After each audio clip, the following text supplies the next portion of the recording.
Traders, welcome back to our traders. तो आज की वीडियो अपन देखने वाले कि कल के दिन बैंक निफ्टी जैसे वो इम्पोर्टेंट लेवल, ठीक है। सबसे पहले यहाँ पे ध्यान दो। सबसे पहले चालू करेंगे निफ्टी से। निफ्टी अपन पहले सबसे पहले डेली चार्ट में, डेली चार्ट में आपको सबको अपन बॉटम से बाउंस कर रहे हैं। एक जो अपन होरिजोनटल जोन था वहां से डायरेक्ट बाउंस आए और बाउंस बैक करने के बाद फिर से अंदर चैनल के अंदर जा रहे हैं। वो वाले चार्ट में आएंगे, अपन ने एक पैटर्न बना के रखा है, ठीक है। एक पैटर्न बना के रखा है जहाँ पे जिसे अपन न्यू बैट पैटर्न कहते हैं, सॉरी न्यू स्टार पैटर्न कहते हैं जिसे अपन, ठीक है। तो न्यू स्टार पैटर्न यहाँ पे बराबरली वो वर्क कर रहा है और यहाँ पे 22,300 के आसपास वहाँ पे का टारगेट आ रहा है, ठीक है। 22,300 के आसपास। और सबसे पहले आपको ये ध्यान देना पड़ेगा कि मार्केट किस हिसाब से ऊपर जा रहा है। किस हिसाब से ऊपर जा रहा है उस हिसाब से वो 22,300 आने से पहले मार्केट यहाँ पे फॉल करेगा, एक पुल बैक बनाएगा। विदाउट एनी पुल बैक अगर मार्केट जाता है, ठीक है, स्मॉल स्मॉल पुल बैक, ठीक है, पर बड़े टाइम फ्रेम के हिसाब से अगर पुल बैक चाहिए तो वो बड़े टाइम फ्रेम के हिसाब से उसको पुल बैक देना पड़ेगा, ठीक है। तो उसको समझने के लिए अपन सबसे पहले 5 मिनट के चार्ट में शिफ्ट करेंगे। ये आपको पता है ये सब स्मॉलर टाइम फ्रेम के पुल बैक है। छोटे छोटे एक एक हल्का सा भी पुल बैक आ रहा है तो मार्केट यहाँ पे रिकवर कर जा रहा है फिर से, ठीक है। तो ये पैटर्न आपको मालूम है, तो ये पैटर्न मैं आपको डिलीट कर देता हूँ, ठीक है। ये लास्ट एक पैटर्न रहने देता हूँ यहाँ पे, ठीक है। पैटर्न रहने देता हूँ यहाँ पे कि उस पैटर्न से हमने करेक्शन देखा है और बाकी सब मैं हटा देता हूँ, ठीक है।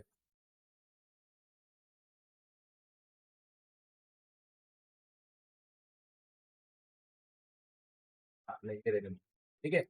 यहाँ पे समझ में आया आपको 22,300 के आसपास जाने से पहले ही मार्केट फॉल क्यों कर देगा। आप सबसे पहले ये समझो, यहाँ से मार्केट ने ये बॉटम निकाला है, ठीक है। ये बॉटम पकड़ा, उसके बाद ये हाई लगा है, उसके बाद ये लो लगा है, ठीक है। ये पुल बैक, ठीक है।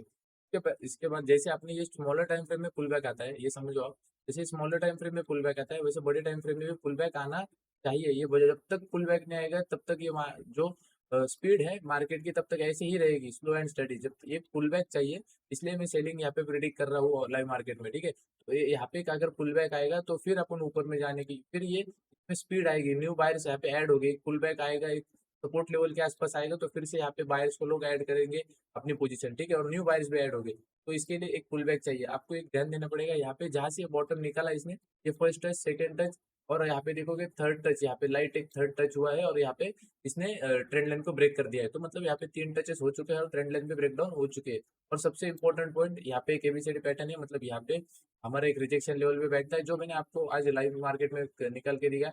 और 22,270 हमारा एक रेजिस्टेंस जोन था ऑन मार्केट, यहाँ पे मार्केट ने फॉल कर दिया।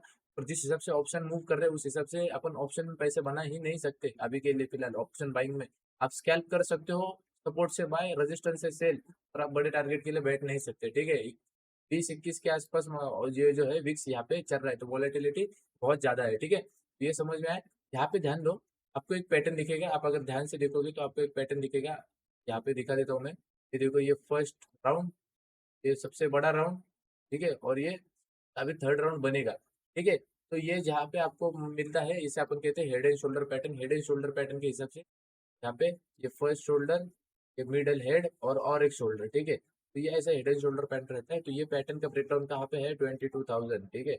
22,200 के आसपास इसका ब्रेकडाउन है। तो कभी भी 22,200 ब्रेक हो जाए हमें एक अच्छी खासी यहाँ पे सेलिंग देखने को मिल सकती है। और प्लस पॉइंट क्या है हमारे पास, प्लस पॉइंट ये है कि ट्रेंड लाइन ब्रेकडाउन हो चुके हैं, पीछे में एबीसीडी पैटर्न है। और अगर 22,000 अभी अगर ब्रेक होता है तो हमें स्ट्रेट फॉल सेलिंग देखने को मिल सकती है, ठीक है। ऐसी बाइंग से अच्छा है सेलिंग में आ जाए तो अच्छा खासा एक सेलिंग प्रेशर भी रहता है और सेलिंग फास्ट फॉरवर्ड आती है। ऐसी स्लो बाइंग के साथ अगर आप देखोगे तो मजा नहीं आता, ऑप्शन बराबर मूव नहीं करते, ठीक है। तो 22,000 हमारा इंपॉर्टेंट लेवल रहेगा, 22,000 के नीचे हम सेल करेंगे। और ये जो है, ये जो जो शोल्डर बनने की बात करी मैंने, ठीक है, ये शोल्डर रिजेक्शन कहाँ पे लेगा, ये बी पॉइंट के आसपास से इसने रिजेक्शन लेना चाहिए। तो बी पॉइंट कहाँ पे है, 22,230। तो ये 30 पॉइंट की रेंज है। ये 30 पॉइंट की रेंज अगर ब्रेक होती है, अगर ऊपर की साइड में ब्रेक होती है 22,230 के आसपास, 30 मान लो, 40 मान लो, 22,240 अगर ब्रेक होता है तो ऊपर की साइड में आपका टारगेट क्या रहना चाहिए, 22,270, और उसके बाद 22,300 और 22,030, ठीक है। ये आपके टारगेट रहेंगे ऊपर की साइड में। एक बार देखा देता हूँ आपको टारगेट, इसका ब्रेकआउट आपको लेके जाएगा यहाँ तक, ठीक है, 70, उसके बाद 300, उसके बाद 320, ठीक है। ये आपके ऊपर के साइड में टारगेट आएगा। बॉटम अगर निकलता है, ठीक है, ये बॉटम अगर निकलता है 22,000 का, जहां से सेलिंग प्रेशर आ सकता है, तो ये ध्यान दो, जैसे भी बॉटम निकलेगा वो नीचे के साइड में तो जितने भी ये मेजर जो लो लगा के गया है, ठीक है, ये मेजर लो मतलब ये वाला 20,100 वाला, यहाँ पे देखो कितना बढ़िया से इसने सब किया था और फिर ऊपर में गया, तो ये यहाँ तक मार्केट फिर आने की संभावना है और फास्ट फॉरवर्ड आएगा, ठीक है।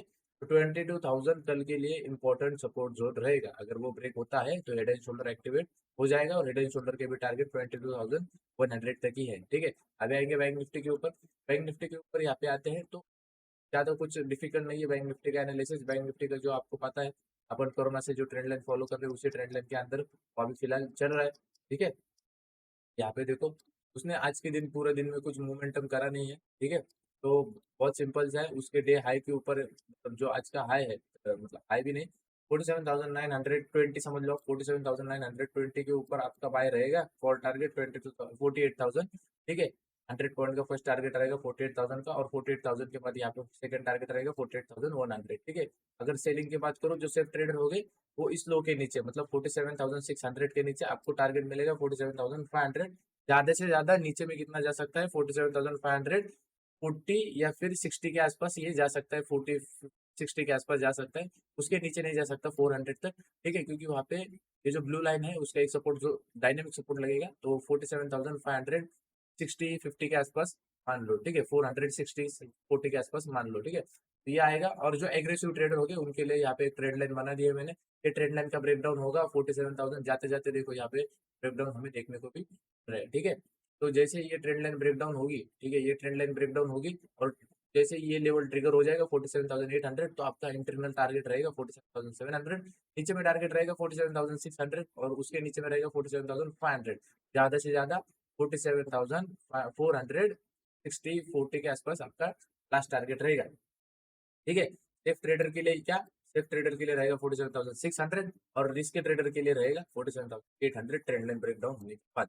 बाइंग जोन कहाँ पे रहेगा आपका 47,900 के बाद, 48,000 आपका फर्स्ट टारगेट, 48,100 आपका सेकंड टारगेट, ठीक है। बाकी कुछ रहता है तो अपन लाइन में अपडेट कर देंगे। रेंज के अंदर रहेगा तो रेंज के अंदर बहुत खराब मार्केट है, मत करो कुछ by option buying option. Selling कर सकते हो, बाइंग नहीं कर सकते आप। बाकी आपको करना है तो आप निफ्टी करो, निफ्टी के अंदर अच्छे खासे सेटअप बन रहे हैं, निफ्टी मूव भी कर रहा है, ऑप्शन भी मूव कर रहे हैं निफ्टी के, निफ्टी के आप कर सकते हो, ठीक है। Thank you for watching guys. Make sure video पसंद आ रहा हो तो लाइक कर दीजिए, चैनल बने होगा तो सब्सक्राइब कर लीजिए, और thank you for watching guys, thank you.